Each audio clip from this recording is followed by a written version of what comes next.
throat before I come on. 1,282 days. But we are going to burn the midnight oil.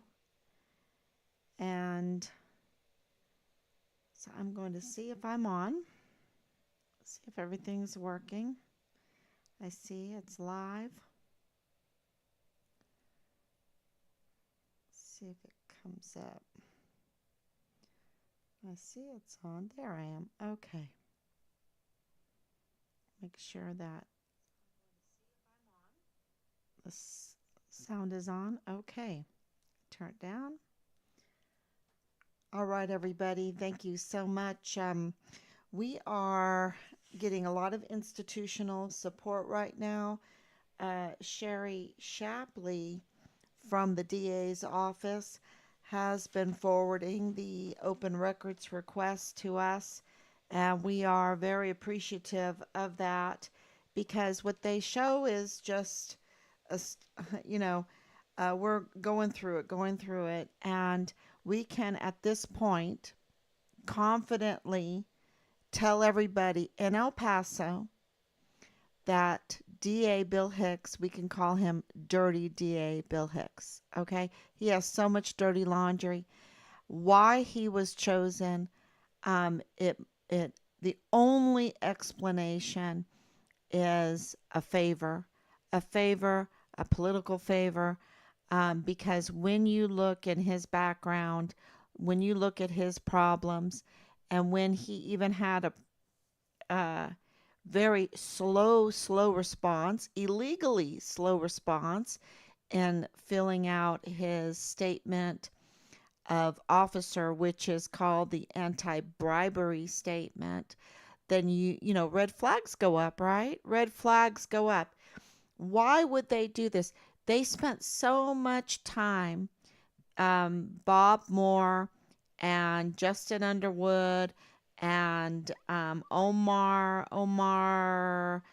Carmona, exactly. I'm trying to remember all of these articles that are out there, statements that are out there, that they wanted to get rid of a duly elected 230,000 votes, I think, maybe more, for Yvonne Rosales. And, you know, they wanted to get rid of her, and they tarnished her, they smeared her. And you know how I feel about these unjust smear campaigns.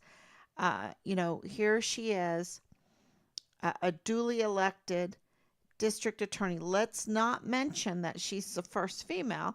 Let's not mention that she's the first Hispanic female. Let's not mention that.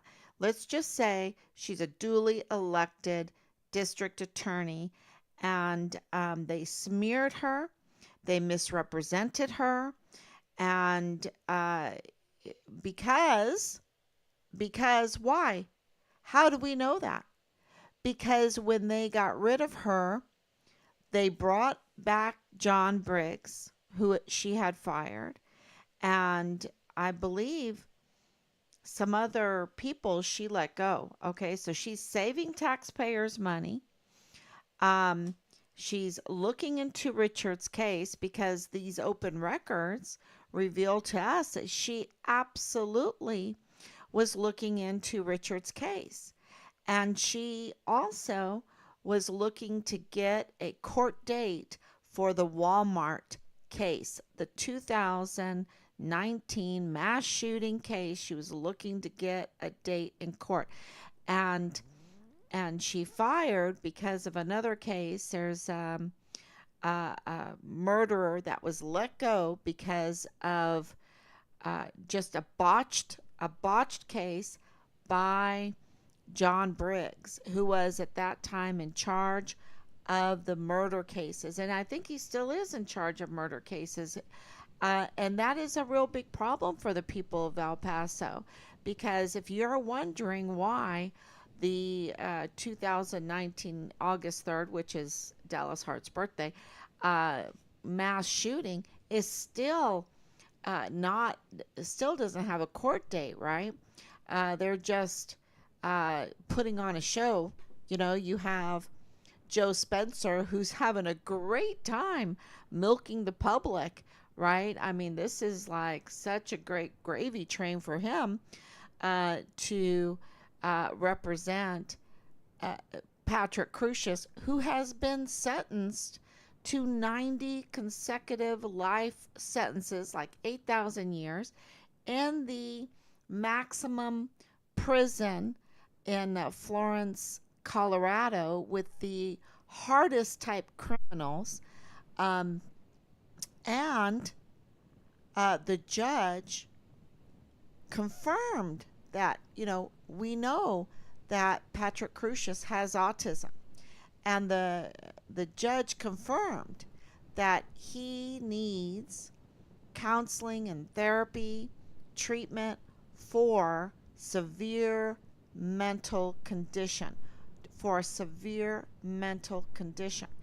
And and if he was crazy or whatever, then they would have to try to plead him that way. But they can't plead him that way because they can't plead someone with a severe mental condition like autism as like I'm crazy or something like that. That's what I've researched, been told that that's a different kind of. I'm no lawyer, so correct that if I'm wrong, but that's what I'm led to believe.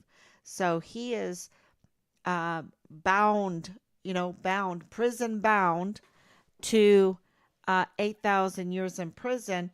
And, so for Joe Spencer and Felix Valenzuela, who is connected to Richard's case through this 3705 Bliss Avenue, 3905 Bliss Avenue, with Tanya Katz and Danae Katzen, with the, and connected to the Church of Jesus Christ of Latter-day Saints, which it seems like in Richard's case, just it's just that's just what surrounds Richard's case is members of the Church of Jesus Christ of Latter-day Saints.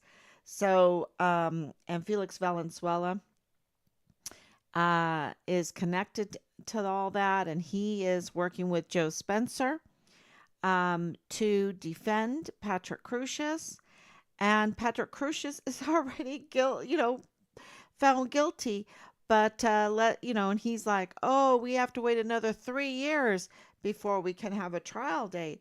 Yeah, I mean, why not ask the governor for another $9 million, right? And let's just have this gravy train come in.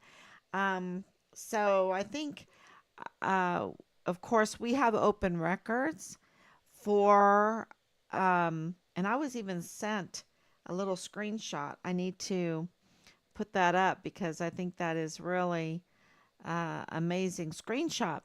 But we have an open records for the monies for the Patrick Crusius case, which is the August 3rd, 2019 Walmart mass shooting case, and then Richard's case.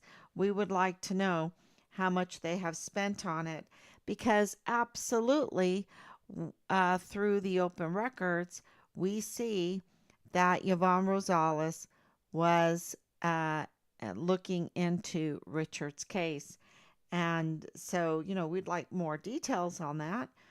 Um, you know, and we should get them as next of kin. We should get all the details of Richard's case. Absolutely. So it has been a battle to get the open records. We have a lot of them now. We're still waiting, of course, on the Child Protective Service complaints that Richard made and many more, and the monies that have been spent. But when they brought in Bill Hicks, uh, on the guise of, hey, Yvonne Rosales is not running a good office. There's all kinds of nonsense going on, blah, blah, blah. You would think that they would appoint, because, they thwarted an election, right? This was election interference.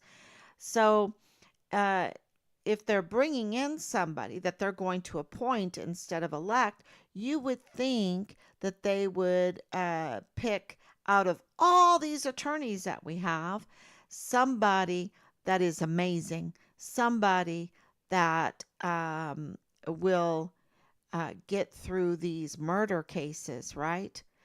Save the taxpayers money. They've suffered enough. El Paso has suffered enough having to this perpetration, this murderous perpetration done upon their community, for what? Because we know, and I posted it today, I was very bold to post it.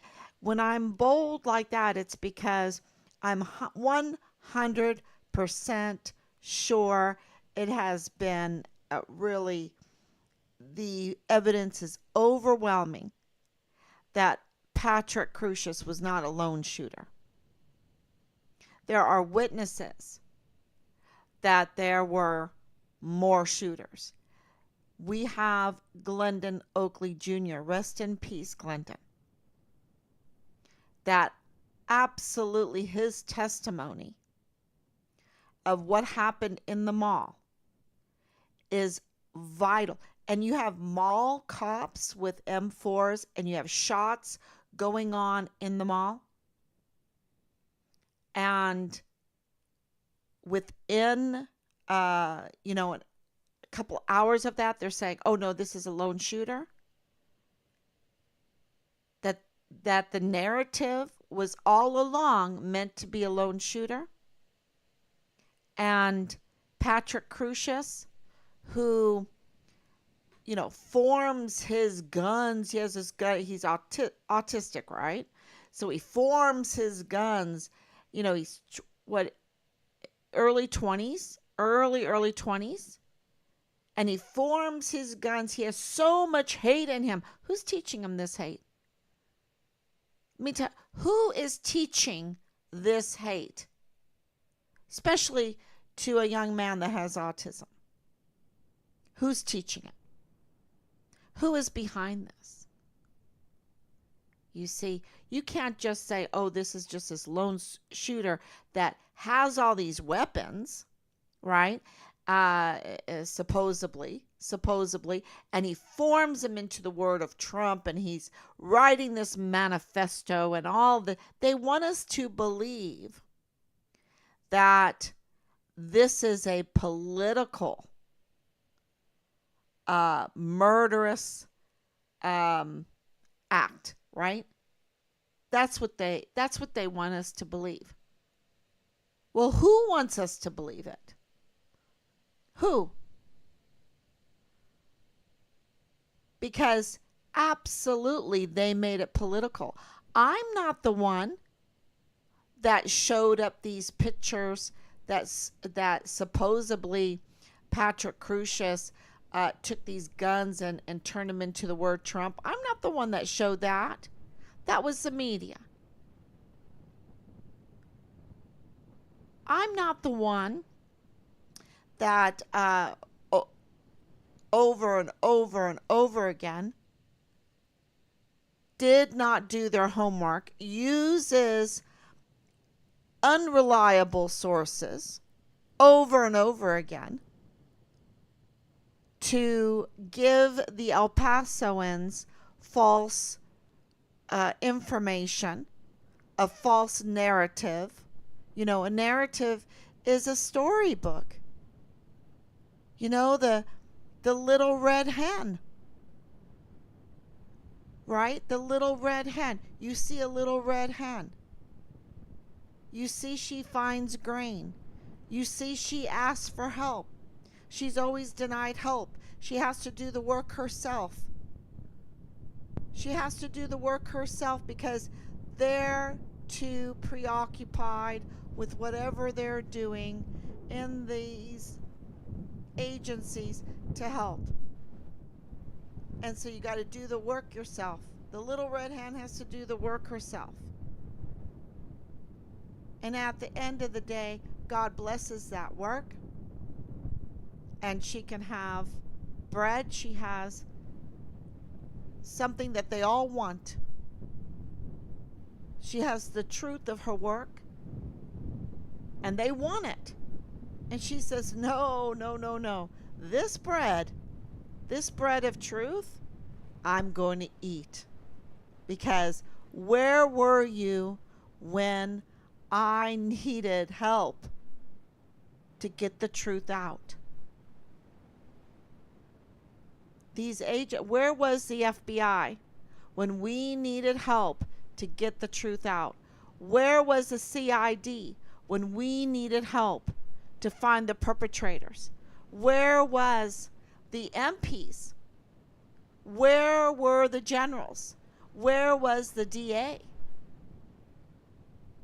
And see, all this work that's coming out, the planting, the watering, the hoeing of all the smears and the harassment and the threats and the false narratives and everything, hoeing it all out, all the weeds, letting the sun shine on it, right? Letting it grow. And then gleaning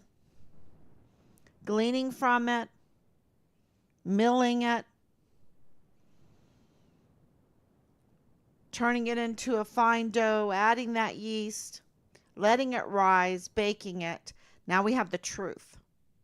And the truth is that Patrick Crusius walked up to some Texas Rangers and a Hispanic motorcycle cop and said, "Oh yeah, I'm the shooter," at 11:11. At 11:11. And where were all the police that he just walked out and he has clean shoes and he has clean clothes on after a unreliable source, Ernest Christopher Grant, totally unreliable source, just like Rosa Maria Valdez Garcia, just like Leilani Hart. These are unreliable sources. They're criminals. Christopher Grant must be allowed to commit crimes, okay? Because he still has an outstanding arrest warrant. Why isn't he arrested? He must be allowed to commit crimes. And the only way through all of this, the only way is because we smelled something very stinky for a long time in this whole case. And I said, do these people work for the FBI? Are they FBI informants? Is Nadal Bayim an FBI informant? No, he presented himself as an FBI agent. Right? The man that walked into the Dollar General to say that he was FBI and that the FBI was looking for Richard in Juarez and found him, and he is dead. He's dead. They found his remains in Juarez, making this an international case and a binational crime scene.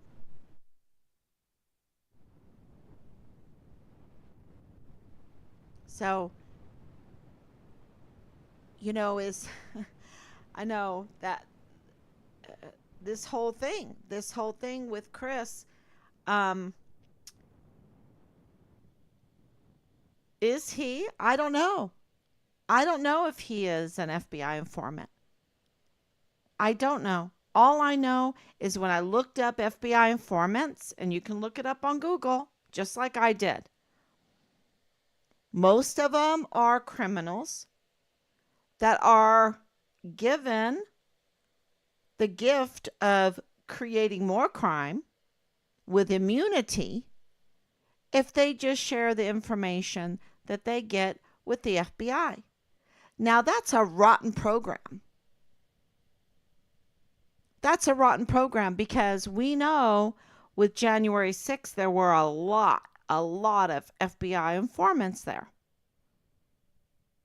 Absolutely. That explains a lot to me because I was working the crowd January 6th because I was passing out flyers for Richard and prayer candles, telling them about Richard, asking them to pray for Richard, asking them to spread the word that there's a missing soldier.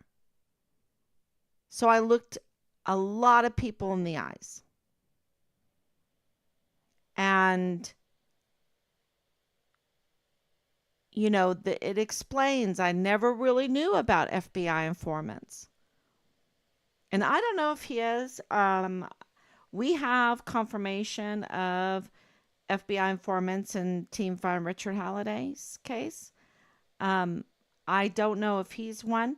All I know is he has an outstanding arrest warrant. He has, 40? I should just say, instead of saying 40, I should say dozens.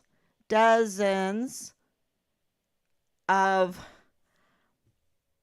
on his criminal file. Okay? Ernest Christopher Grant is a professional criminal. That's how I would describe it, in my opinion. When you're driving an Audi, that's like what, $58,000, or when you have a Hummer and you have outstanding criminal warrant out for your arrest, and you go up to Austin, Texas, and you enter the Capitol to meet, I think it's the Capitol, to meet with Governor Abbott to talk about gun control. And the media treats you as, you're their little darling. Oh, there's my media, sweetie. There's my media, darling. I'm going to cover him, and he can, he's well spoken. It doesn't matter that he seems to be a professional criminal, and he gets to meet with the governor. We have a missing, murdered U.S. Army soldier son that was distinguished honor graduate right after Vanessa Guillen, is the Vanessa Guillen first absent soldier, and we don't get even a response. And yet,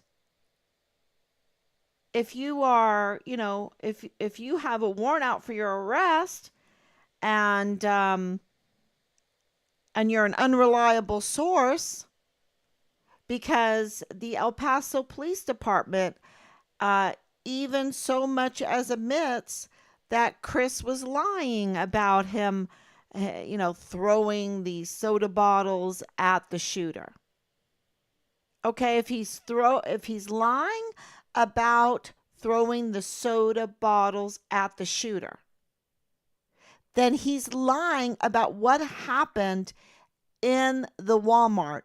And what Ernest Christopher Grant said, his testimony about what was happening in that Walmart, is a lie. He needs to be arrested, because what he was saying was so horrible, was so horrendous, was so divisive, was so racist. He was saying the most racist things about what happened in that Walmart.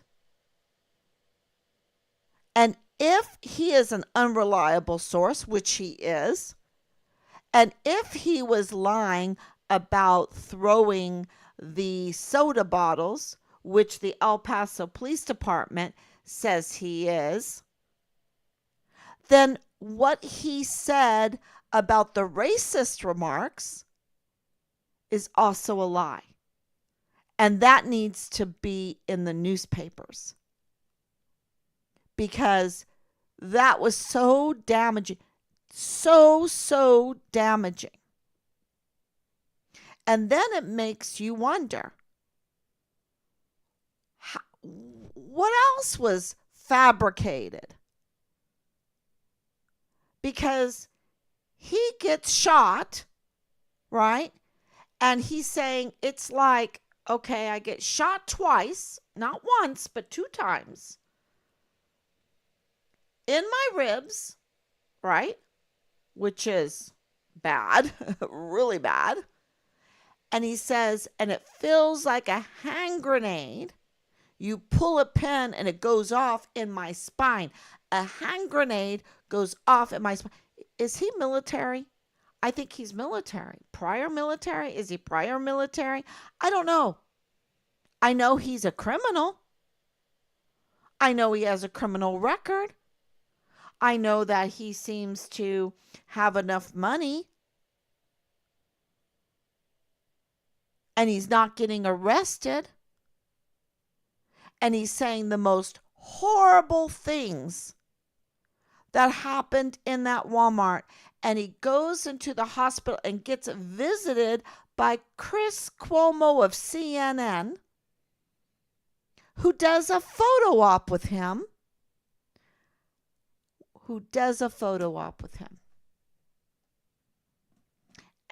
And somehow he's shot and he's walking around and he makes his way from the front door area of the Walmart to the auto department, auto parts, auto department, and meets Donna Sifford, let me make sure I get this right, who she is. Tell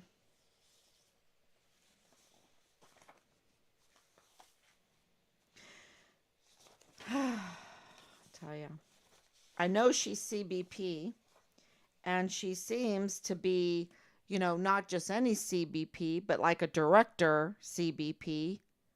Don't hold me to that one, but she has prior canine experience. He meets her in there and she doesn't have her sidearm. Now, the last couple of days I've been talking to people about CBP off duty with no sidearm. That just doesn't happen. Oh, I was just going to Walmart. No, that doesn't happen. That's what I've been told. And if you are a trained CBP, if you are a veteran, which she is, she's a veteran, right? And she's a trained CBP and she's made it up the ranks and she just forgets? No, I don't understand what's going on with that. And why does this all matter that we're looking into this and exposing this? Because this is directly connected to Richard's case. Everything in the Walmart mass shooting that happened on August 3rd, 2019 is related to Richard's case. And if we solve, because if we wait on Joe Spencer, he has no interest in solving this case for El Pasoans. His duty is the defense attorney for Patrick Crusius with Felix Valenzuela, connected to 3705 Bliss Avenue, 3905 Bliss Avenue, which is connected to the August 3rd, 2019 mass shooting. They don't have any interest in solving this. And now we're given a dirty DA that has even problems signing the anti-bribery statement for taking that huge position. He has to be reminded to sign it to turn it in. And then there is questions. Reyes Mata in that amazing article. Uh, he gets open records and he's saying, wait a minute, the phone call is on the 25th of January.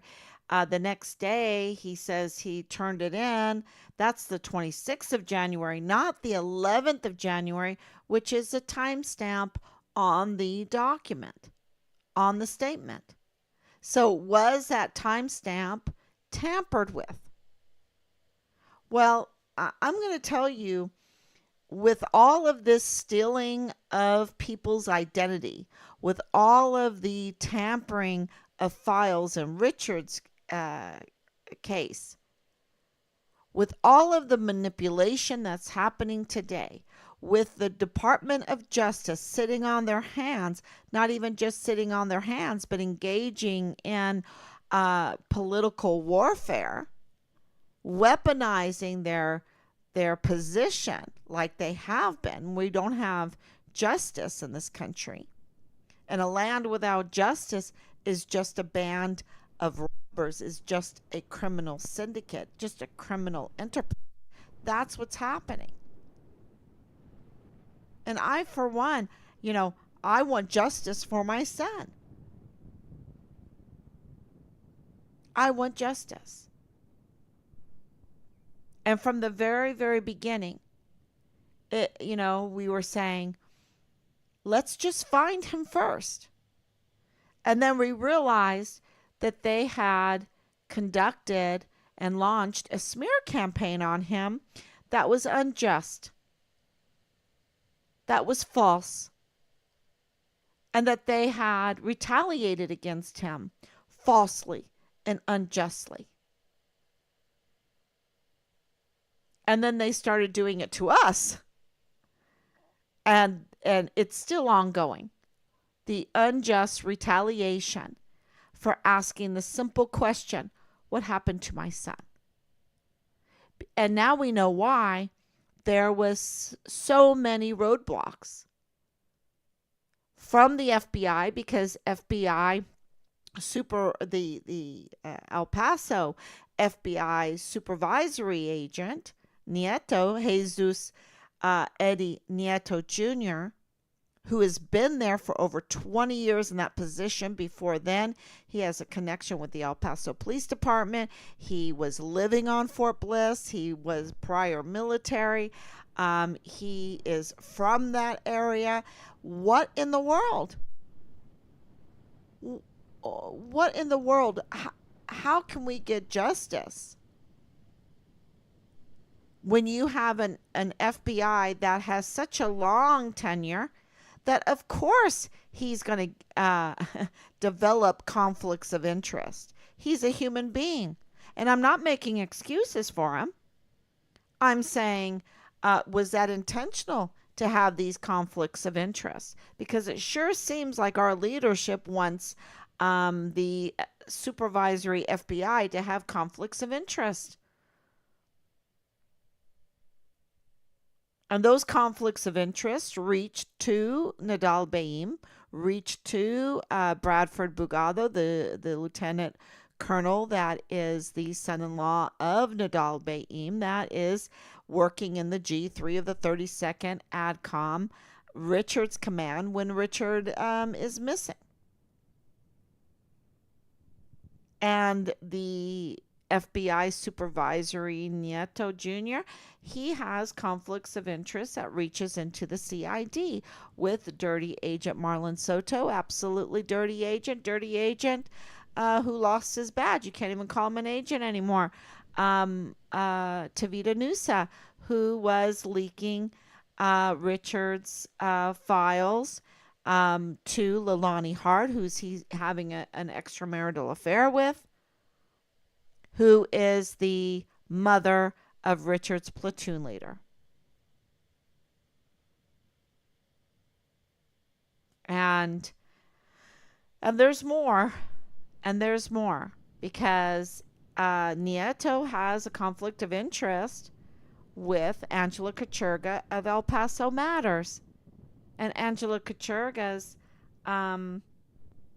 Kathleen Gannon is her supervisor. Kathleen Gannon runs a publication out of UTEP called Borderzine. She's Angela Kacherga's um, supervisor. But Angela Kacherga, who it happens to be the wife of Bob Moore of El Paso Matters. It's a very quaint little group here that are up to no good. So with a dirty DA, a dirty CID there in Fort Bliss, and a conflict of interest compromised FBI supervisory agent, no wonder. No wonder they can put up these kinds of roadblocks. And it really is concerning when you find out that this media sweetheart, this media, star, is really seemingly a professional criminal and has a arrest warrant out that he hasn't been arrested. And and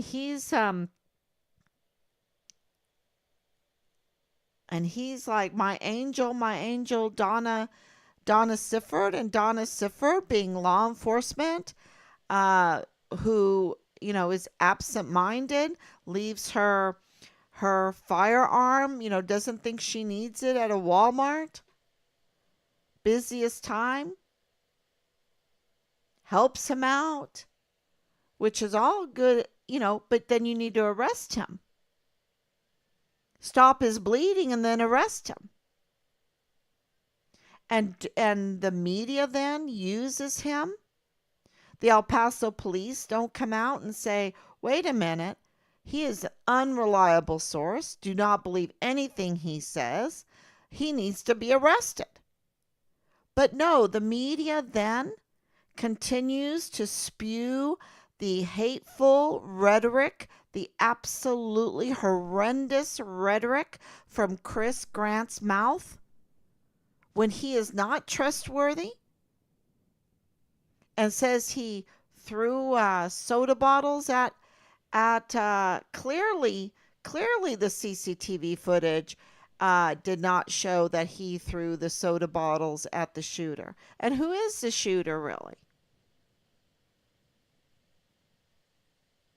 And who else is he connected to? And, this whole, really, when you look into this and you put the pieces together and you draw out a picture, I like to draw and everything. So, you draw out a picture, a storyboard, draw a storyboard of what's going on. This looks like it was orchestrated. Is this like a Disney production? And I'm not saying it's a Disney production. I'm like, is it like it? Is it a production? Did they have some kind of role that they were playing? And murdering El Pasoans to get through their political agenda? Because this looks like a political agenda. And of course, when I say political agenda, I mean for financial gain. Because if you control the politics, you control regulations and, mandates and all of this stuff. And you can make loads of money that way.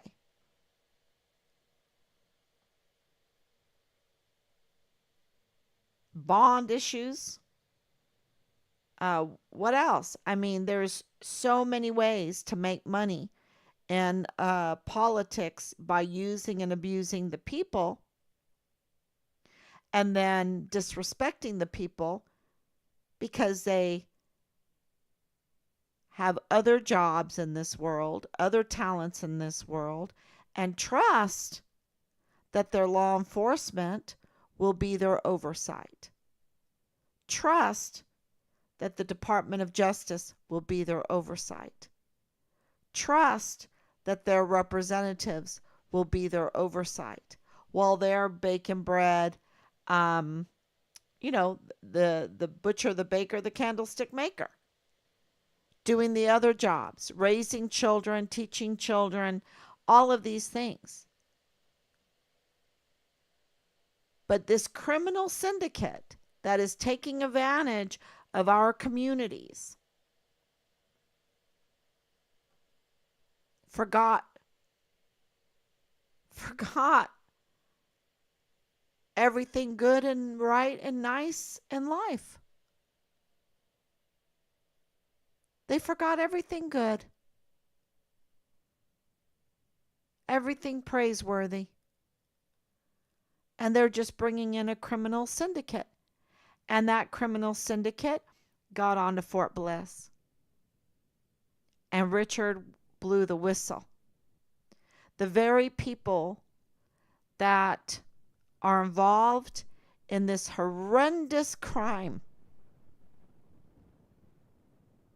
shooting people, and the crime of lying, the crime of misrepresenting, the crime of the dividing of the community, to try to make this a race thing, to try to make this a political, and to fear the whole country.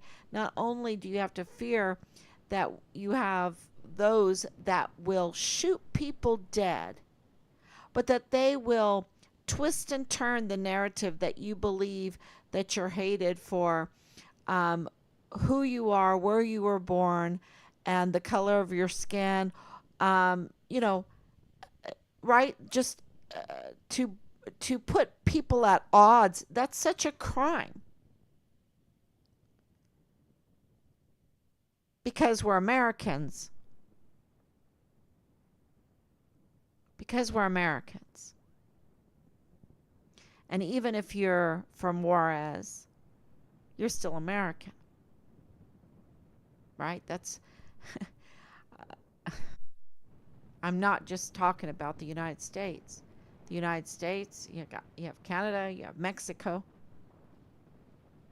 We're Americans, and we need to, instead of having people divide us, we need to come together. And we really do try to. I know when I was born at White Sands in New Mexico and went over all the time to Juarez. All the time. Oh my gosh. We had such a great time. And I think that anybody from Chihuahua, Mexico that came over into Texas had a good time too. And at that time, you had a lot of Germans in that area. That's why Rosa Maria Valdez Garcia married a German. Because we were having good times. Going back and forth. And there wasn't this hate. I don't remember it. I don't remember it at all. And so Alexander Gerhard Hofmann wrote, he died that day on August 3rd, 2019. And his ex-wife, who's a criminal, leads you to question because she's an unreliable source. So anything she says has to be scrutinized. What's going on is, We know they're divorced. What's going on? Is there money to be made in this Walmart case? If you're, a victim, part of a victim, I mean, so what are we doing? We're going to live in a matrix because maybe we can profit off of something so horrible, so horrendous. No, I, I want, um, I want everyone to know that I'm not going to play that game, that Vanity Fair game. And I just want to know where my son is, what they did to him. I want to know who did that to him. And, I want our military, I want our law enforcement, I want our Justice Department to do their duty. This is not that difficult of a case. If I can sit here, across the country and do some simple research and find out that this media sweetheart, I mean, all over the place, all over the media, they are letting Chris spew that horrendous, hateful narrative. And he's an unreliable source. And El Paso Matters allowed Leilani Hart to spew her nonsense. And El Paso Matters allowed Rosa Maria Valdez Garcia to spew her nonsense. And it is so hurtful to not just the target, because we were targeted. Richard's case was targeted. So it's not hurtful just to the target, but to the system itself, which means to the land and the people. The land and the people. And, there's a reason why we have oaths of office. There's a reason why we take an oath to defend the Constitution. Because a land without justice is just one big criminal cabal. And it gets very mean, and it's not a nice life to live in. So I'm not going to play a part in this criminal cabal, this quiet, something that I learned. We come into this life not having anything, and we leave not having anything. We can't take anything with us. We have to have wills and will this to that person and this to that person, and because we can't take it with us. And I remember um,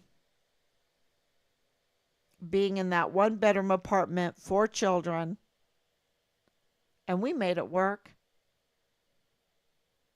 When you've got to live right, and you can make it work, and happiness finds you.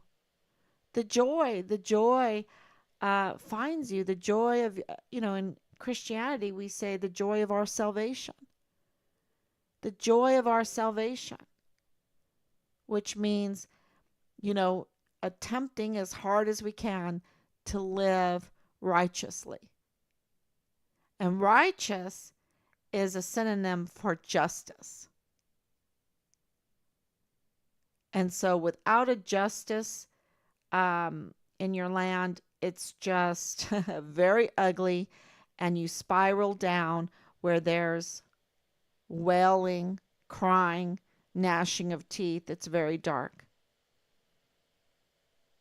And you see it. You see it because I honestly believe that some kind of criminal syndicate, criminal group, orchestrated the August 3rd, 2019 mass shooting. And was Patrick Crucius part of it? Yes. But he wasn't a lone shooter. No. And when Richard was calling out I think, some of these criminals and making complaints, they made an example out of him. That's what I believe. And, it's a belief from irregularities. It's a belief that comes from circumstantial evidence. And it's a belief that comes from hard evidence, like 3905 Bliss Avenue, Tanya Katzen, Felix Valenzuela, and more, and more, and more. And nothing makes sense when you do 15 minutes of reading into, especially when you know that Chris, he was arrested by the Secret Service there at the White House, and then he was let go. Why? That's why I think, okay, did someone give him a deal of immunity? Is he an FBI informant?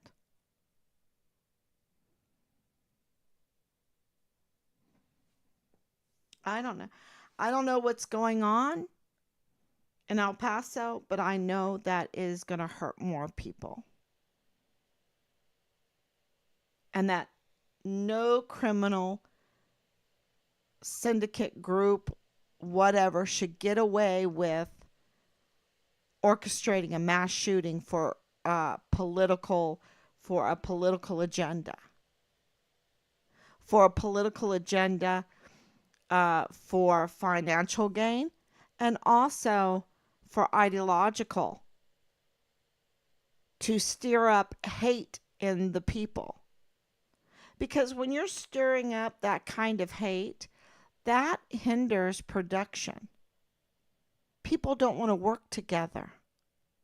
People have a hard time working together. It messes with their mind. They get into this hypnosis. And there's a great book out that was very influential, and it was by Anthony Trollope, and it was called He Knew He Was Right. I believe that's the name. He Knew He Was Right. And I know the movie was called He Knew He Was Right. I think so. The Way We Live. No, wasn't that one. Anyway, but it is very influential because it's all about how you can put a narrative in somebody's head and they just grab hold of it and they think it's right when all along it was a lie.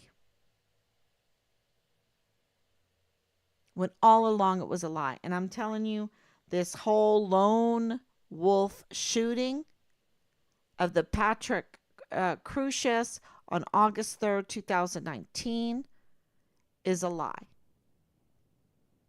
And all of this smearing of Richard by the law enforcement, you have to understand, these dirty agents allowed the smearing of Richard, and I believe even participated, I know they did, participated in the smear campaign of Richard. Because what better way to get the public to not care about the life of an individual than to turn into eyes so that they know they were right when all along they were wrong, that he was a whistleblower. And our open records show that he's a whistleblower since 2019.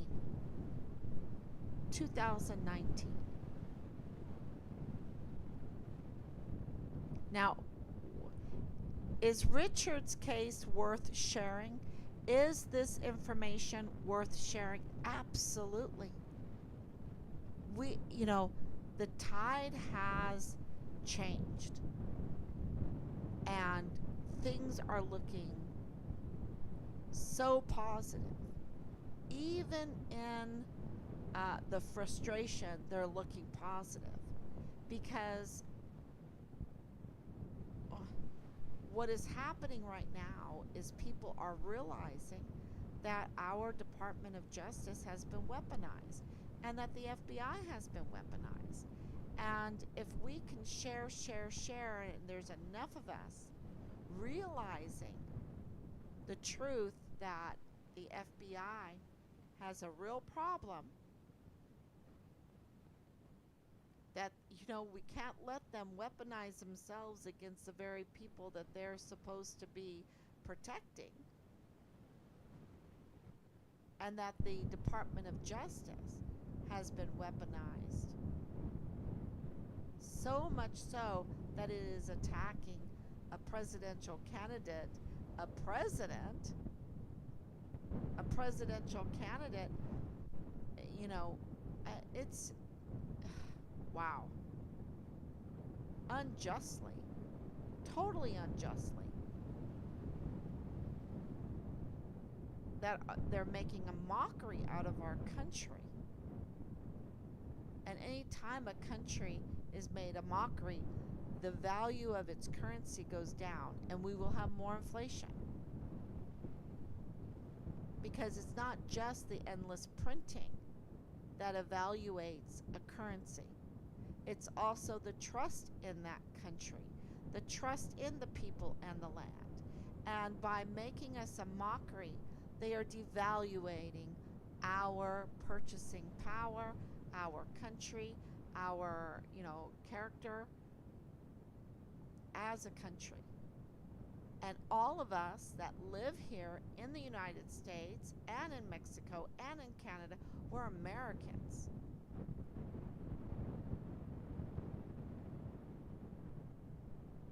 So whether we like each other or not, we're in the same boat. And we need a vibrant economy.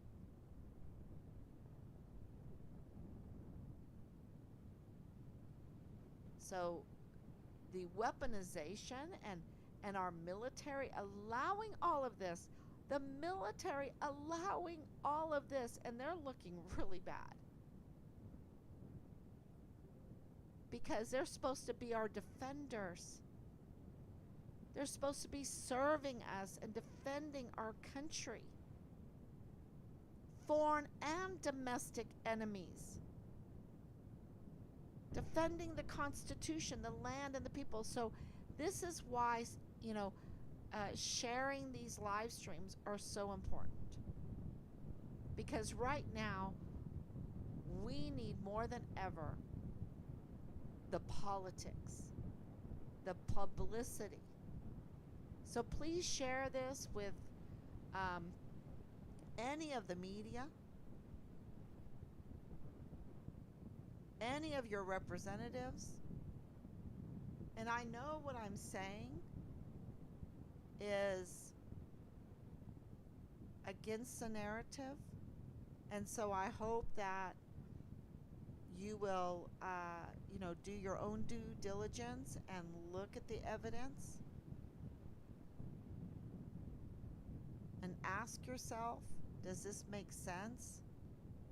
Knowing that Patrick Crucius has severe mental health condition, that we have confirmed that he's autistic, knowing that there wasn't a stain on him when he turned himself in at 11/11. At 11/11, after, an unreliable source, you can't even use what he said anymore. There's no evidence of it. And so wouldn't we want to know what really happened in the Walmart? How that many people really died? I'd like to know. I'd like true justice in this, because when we solve that case, or and we solve Richard's case, the other will be solved also. And so those that know what happened to Richard, because absolutely there are tons of people out there that know what happened to Richard. Absolutely. There's not a doubt in my mind. But because this fear mongering, rightfully so, they're tearing out hearts and everything in Juarez. And let's talk about this soldier right now that, is on Fort Bliss and drives over to Juarez to his girlfriend and shoots her and stabs her to death, and then comes back over the border and goes back onto Fort Bliss. And that happens, months ago. And Major General Eisenhower doesn't dare tell anybody that he has this violent, murdering soldier that he is protecting in the name of we need to protect the military. No, no, no. He just murdered this woman in Mexico and made an international crime incident, an international incident. You think that Mexico City is going to take kindly to this? That an American soldier drives over to Juarez and shoots and stabs his girlfriend, and then drives back over the border, the wide open border, and goes back onto Fort Bliss because he has access. He has access, and knowing that Fort Bliss is totally unsecured, that there are so many security gaps that they can't even find the missing soldier, Richard Halliday, the Vanessa Guillen first absent soldier. And then, no, I don't think that Mexico City will be too happy. No. And I don't think the people of Juarez will be too happy. And I know that there are crimes being committed in this country by people in Juarez or Chihuahua or Mexico, and we're not too happy. The problem. You see what happens when we don't have justice? It just develops into one bad situation after the other and hurts more and more people.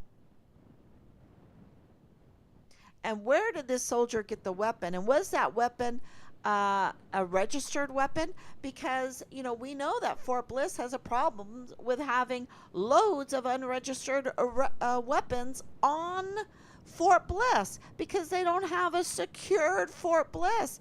They don't know how to secure it. They have fentanyl. They have all kinds of drugs in the barracks. Because why? Because the criminal syndicate likes it that way. And the generals are allowing it. Who do they have the deals with? And then if you ask and if you say something that is so apparent, how dare you say something? How dare you say that we have an unsecured military base, that we have dirty generals and a dirty DA and a dirty CID and a totally compromised FBI supervisory agent? How dare you say it? Well, because my son is missing and murdered. Try living that. I think you start saying things.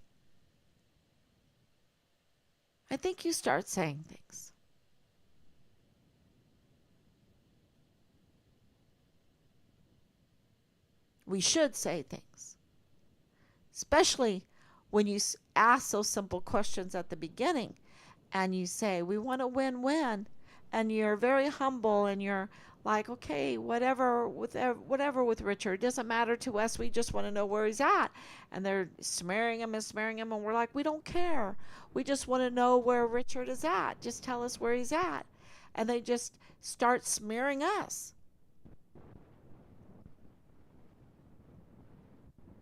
And it's like, this is crazy. This is insane. And they acted so political because they lockstep like they were Nazi soldiers into that whole. And I'm like, this is not too good. This is not too good. Where is that American freedom? Where is the thoughtfulness, the scrutiny? They're using unreliable sources to take down, uh, you know, uh, good people. An investigation. They're using unreliable sources to sabotage an investigation into the Vanessa Guillen first absent soldier. What the heck is going on? So I think you start saying things. And then you put in your open records request. We didn't ever do that before. And it's like new to us. And we're like, oh, wow, Richard put in CPS complaints. We better find that out. That's, next of kin, public information. We want to open records on that. And they rather commit the syndicate cabal atmosphere and environment than side with justice, than do what's right. And that was really crazy. So when that happens, I think you start saying things. And so here we are. So that's why it's so important for you to share. For you to share these videos, for you to share this information, for you to, just start talking about the Walmart case. Um, Start talking about Richard's case to others, and see what they say, and share that information back with us if you have some good insights that come out, because lots of people know what happened to Richard. And they're all over the world right now. You know that. Because as soon as, we started coming to El Paso, they started shipping everybody out. They're all over the place. So it doesn't matter where you're at. Just start sharing. Thank you so much, everyone. Um, and we will be back tomorrow. God bless you. If you have any questions, thank you, Mitzi. Thank you, Anicia, for coming on. Thank you for your prayer and your love. All right, until tomorrow.